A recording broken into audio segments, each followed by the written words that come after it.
শহীদ জিয়ার যে আদর্শ পোষণ করেন তার জ্যেষ্ঠ পুত্র আমাদের ভারপ্রাপ্ত চেয়ারম্যান জনাব তারেক রহমান। হ্যাঁ, আমরা ভোটের জন্য প্রস্তুতি গ্রহণ করছি, কারণ আমরা জানি যে এটা ফেব্রুয়ারিতেই হবে।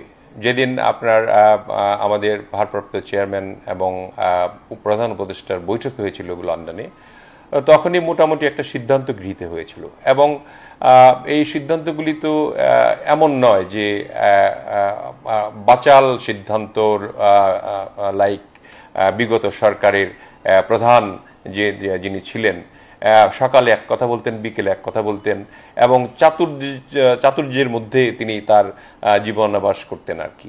আমাদের মধ্যে আমরা মনে করি যে শহীদ জিয়ার যে আদর্শ পোষণ করেন তার জ্যেষ্ঠ পুত্র আমাদের ভারপ্রাপ্ত চেয়ারম্যান জনাব তারেক রহমান এবং একই সঙ্গে আমাদের দেশের একটা খ্যাতিমান একটা মানুষ যিনি আজকে নোবেল লরিয়েট জনাব ডক্টর মোহাম্মদ ইউনূস, তিনি তাদের কথা তো ব্যত্যয় হওয়ার কথা নয়।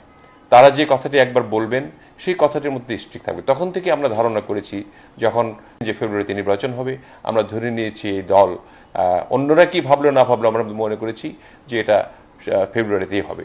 সেটা আমরা গতকালকে দেখতে পেলাম যে 3টি দলকে নিয়ে আলোচনা করেছেন প্রধান উপদেষ্টা এবং সেখানেও স্পষ্ট বলা হয়েছে যে আগামী ফেব্রুয়ারিতে নির্বাচন অনুষ্ঠিত হবে এবং সেই নির্বাচনটা যাতে ফ্রি, ফেয়ার এবং ক্রেডিবল হয় সেই জন্য আমরাও কিন্তু সবাইকে বলছি আর কি, আমরাও সরকারকে অনুরোধ করছি এবং আইন শৃঙ্খলা যাতে ঠিক থাকে, যাতে করে মানুষ সুষ্ঠু ভোট দিতে পারে।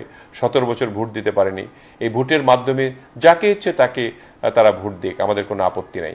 আমাদের আদর্শ, আমাদের 31 দফা যদি মানুষের কাছে পছন্দ হয় তাহলে নিশ্চয়ই আমরা আশা করি যে আমরাই